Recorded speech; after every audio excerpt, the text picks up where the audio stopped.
प्रिय श्रद्धालुओं, जय श्री कृष्ण, जय श्री राम, जय श्री राधे राधे, जय श्री महाकाल। इस प्रवचन में आपको श्रवण कराएंगे देवी का हिमालय को ज्ञानोपदेश विविध युगों का वर्णन। हिमालय ने कहा, भगवती महेश्वरी, अब तुम ज्ञान प्रदान करने वाले सांगोपांग युग का वर्णन करो, जिसके साधन से मैं तुम्हारे तत्व दर्शन का पूर्ण अधिकारी बन सकूं। श्री देवी कहने लगी, गिरिराज, योग न आकाश में है, न पृथ्वी में है और न पाताल में ही है।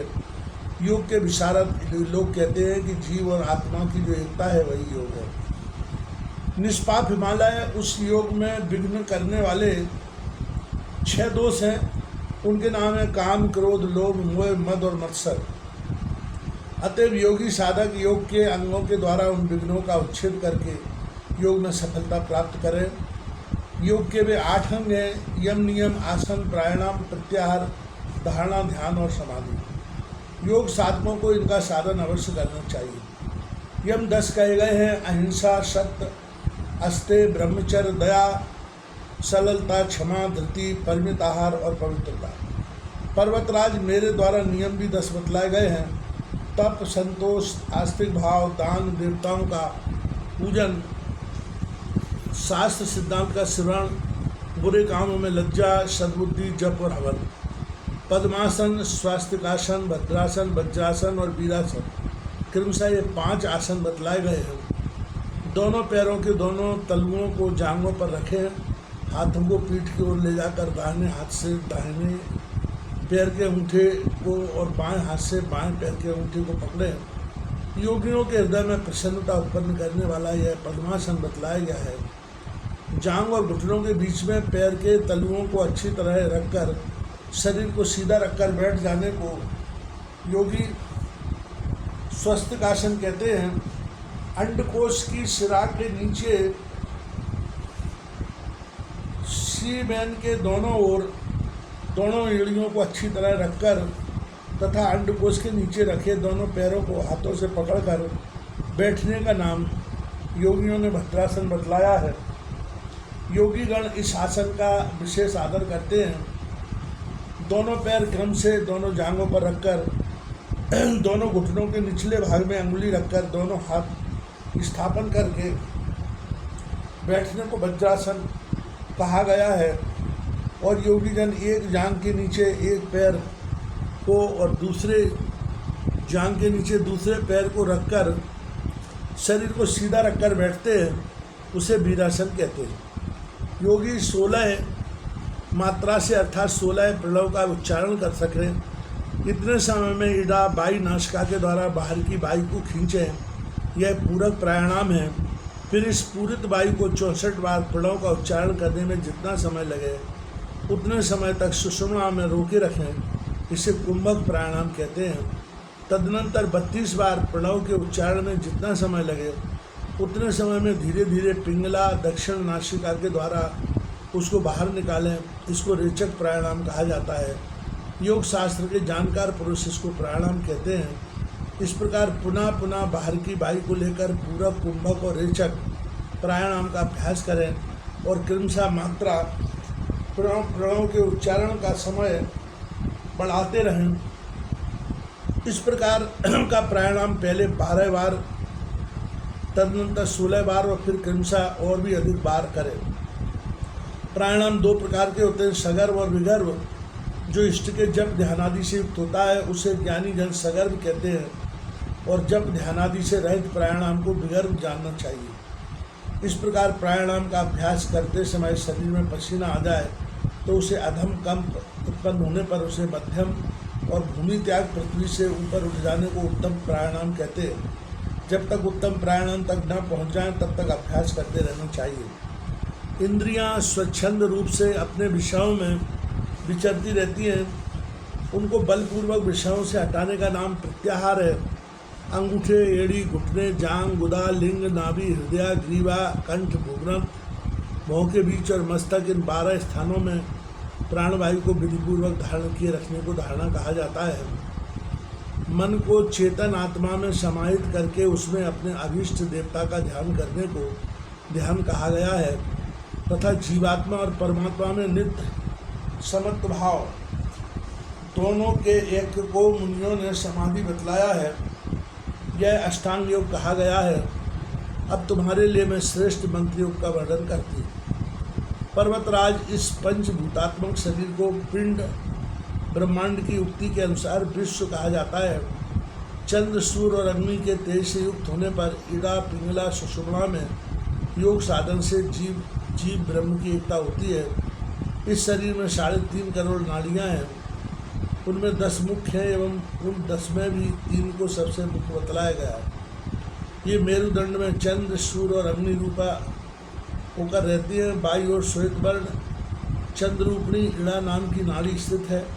यह साक्षात अमृतमयी शक्ति रूपा है। दाहिनी ओर पिंगला नाम की नाड़ी है। यह पुरुष रूपा सूर्य मूर्ति है। इनके बीच में सर्व तेजोमयी अग्नि रूपणी सुषुम्ना नाम की नाड़ी है। इसके मध्य में विचित्र नाम की नाड़ी है। उसमें अच्छा ज्ञान क्रियात्मक करोड़ों सूर्यों के सदृश प्रभा संपन्न स्वयंभू लिंग है। उसके ऊपर ही मायाबीज है तथा उसके ऊपर लाल वर्ण वाली शिखा के आकार की कुंडलनी है। हिमालय राज, वह देवात्मिका कुंडलिनी मुझसे भिन्न नहीं है। इसके बाहरी भाग में स्वर्ण वर्ण की आभा वाले कमला कर ध्यान करना चाहिए। इसके 4 दल हैं, उनमें बा, शा, शा, शा, इन 4 अक्षरों का ध्यान करें।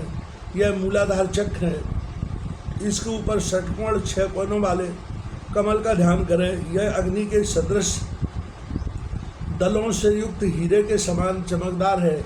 यह बा, भा, मा, या, रा, ला, इन 6 अक्षरों से संपन्न सर्वोत्कृष्ट स्वादिष्ठान चक्र है। स्व शब्द से इसे परम लिंग रूप जानना चाहिए।